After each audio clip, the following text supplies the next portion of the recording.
ওই পাখির কাকলি হলো আমাদের শিক্ষা। প্রকৃতির পাখি পাখি এই যে স্তব্ধ দুপুর, এই দুপুরের যে যে সৌন্দর্য, অনন্ত সৌন্দর্য। অবশ্য এখানে একটা কবিতা আমি রাখছি, এটা আছে যায় দুপুরটাই বই। এই দুপুরের যে অনন্ত সৌন্দর্য আর কাকলি, পাখির কাকলি, ঘুঘুর ডাক, কোকিলের কণ্ঠস্বর, এর বাইরে আমাদের কোনো শিক্ষক ছিল। শিক্ষক কে ছিল?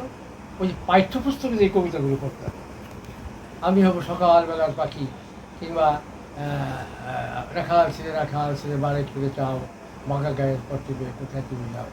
ওই 2-3 ওই পড়তে পড়তে আমিও কবি হব।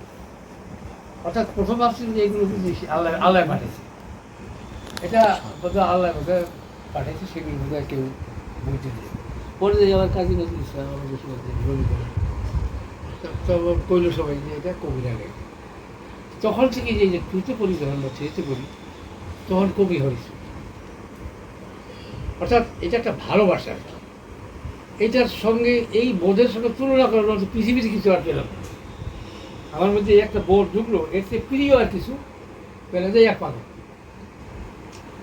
এই আজন্ম পাগল ছাড়া এই আমি ওই সময়ই পাগল। ওই যে 2-3 ভাবছি যে এটা কীভাবে লিখলো, সেই রাখাল ছেলে তো তখন তো লিখি নেই, 5-এ এখন ভাবছি 6-এ উঠি আমি কবিতা লিখলাম কিছু। এবার আসিয়া হাসিয়া এরকম মিল দিলাম, হাসিয়া।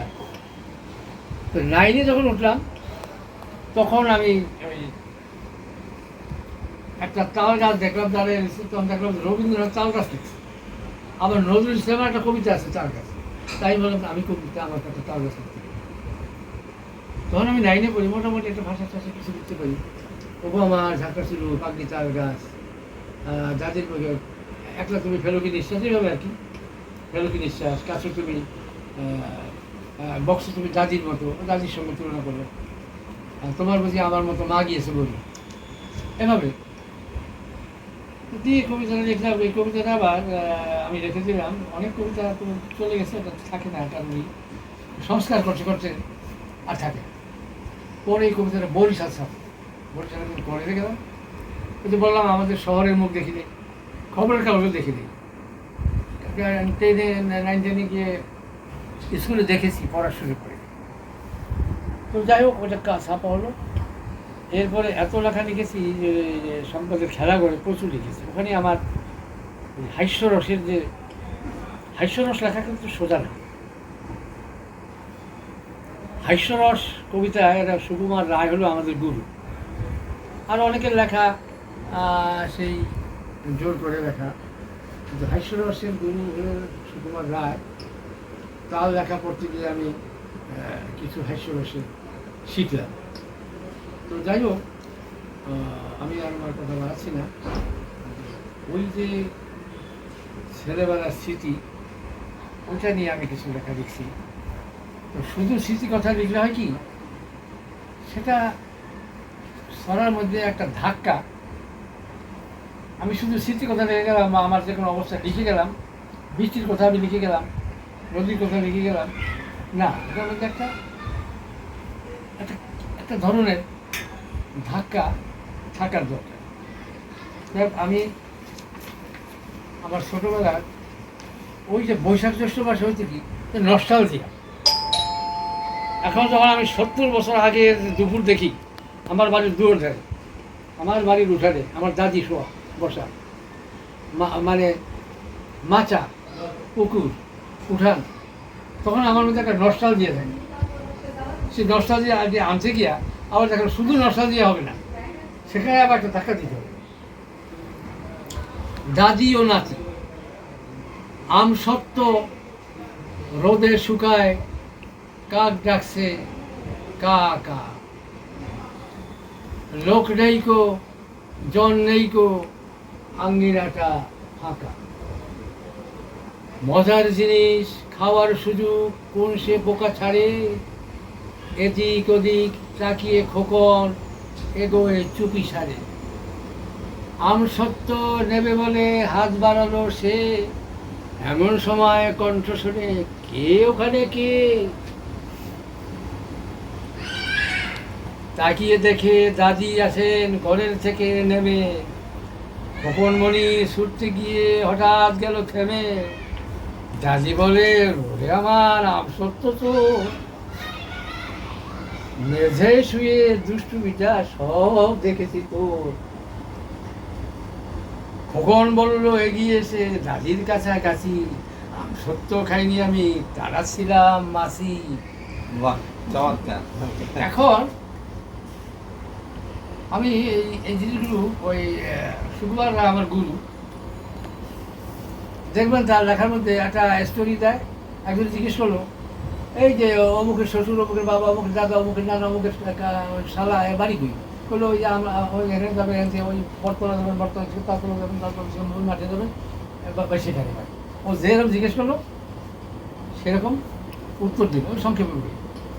এখন লেখার মধ্যে আচ্ছা, যে দুপুরের কথা আমি বললাম, দুপুরের ছবি এঁকেছেন কে? এখন প্রথম কি আঁকলেন? দুপুরের ছবি। এখানে আপনাদের একটা কবিতা শোনা হবে, দুপুর নিয়ে। ও আপনাদের গাছের গাছ কেন? তখন আমাদের মধ্যে ওইটা বললাম এই যে আজিজ, আপনারা, হ্যাঁ, আমার শিক্ষক হলো প্রকৃতি, ওই আর বই পাঠ্যপুস্তক, আর তবু কবি হব। এখন কবি হব যে আবার সোজা স্মৃতিও কাটছি, শুনলেই আবার সোজা স্মৃতি, নজরুল নজরুল হবো, সোজা স্মৃতি। কারণ মাসে আমরা কি করছি, আবার কেউ বলছে ঠিক আছে, সেসব কাহিনী। তো দুপুর নিয়ে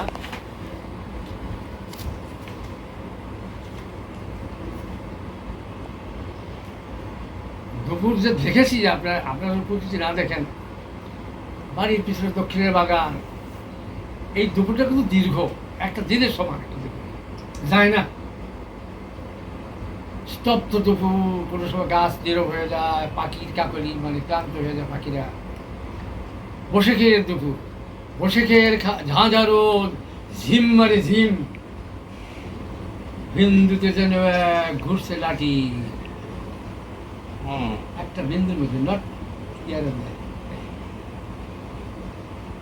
বসে খেয়ে ঝাঁঝা রোদ, ঝিম মারে ঝিম, বিন্দুতে যেন এক ঘুরছে লাঠি।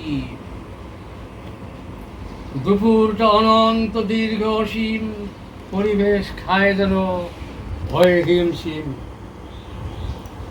ঘুম চোখে দোলে গাছ, আমজাম নিম, মনে হয় পৃথিবীর কাল অন্তিম। মাত্রা কত? 800 800 800 800 মাত্রা 800। এই যে মনে হয় পৃথিবীটা মানে মরিয়ে যাবে, এরকম ঝিম মারা দুপুরে আপনারা দেখবেন পৃথিবীতে কেউ নাই, স্তব্ধ, পাখিরাও শুকে এরকম স্মৃতি আমি দেখেছি। আমি একদিকে তো প্রকৃতি নিয়ে কাজ করেছি, হাসি ছড়া নিয়ে কাজ করছি, বড় হইতে হইতে বয়সের সঙ্গে সঙ্গে। তেমন আমি কখনো ক্ষমা করি নাই অনিয়মকে। আমি অনিয়ম অব্যবস্থাকে যিনি পরিবেশ পড়লেন, আমি পরিবেশের যে একটা ছড়া পড়বো, যাই হয়তো আপনাদের আবার রামদা তো রামদাটা পড়েনি, আচ্ছা, রামদার সাথে প্রিয়, মানে মামুনের প্রিয়, আর অনেকেরই প্রিয় এটা। আচ্ছা, আপনার এই লেখাটা অনেকেরই প্রিয়। এখন আমি গেছি বাসের বাজারে, কবি হইতে ওই জন্য জসীমউদ্দিন বলতে মোহাম্মদুল্লাহ তুমি সব জায়গায় মিলবে, হাটে বাজারে, মানে কুলি কৃষক তোমার এরকম তুমি দেখবো ওখানে একটা প্লট পেয়েছো বাসের মধ্যে আমি অনেক রেখা করে ওখানে অনেক কিছু। রামদা বাজারে গেছি গিয়ে দেখি কি ওই এক মাছ বিক্রেতা আরেক মাছ বিক্রেতা, এক মাছ বিক্রেতা আরেক মাছ বিক্রেতা করে তালতলা বাজারে। এই রামদা রামদা রামদা, আমি তো রামদা নাকি ওটা যে একটা লেখা যায়, একটা শব্দ আপনার একটা লেখারই হতে পারে, বিষয়বস্তু তো প্রাণটাই তো লেখাটা তো গরুর রচনা না, তাই না? লেখা তো গরুর রচনা না, আপনাদের একটা থিমের উপর দাঁড়িয়ে রেখেছে। ওই থিমটাই তো লক্ষ্যবস্তু, যে আমি এই শহর ছাড়বো না, আমি এই শহরে থেকে শহরটাকে গড়ে তুলব। এভাবে প্রত্যেকেরই কিছু লেখার মধ্যে একটা থিম আছে, কারণ আমরা তো একটা গরুর রচনা লিখি না যে কি কি আছে সেটা একটা বর্ণনা শুধু নয়। তো আমাকে ধরেন মাছ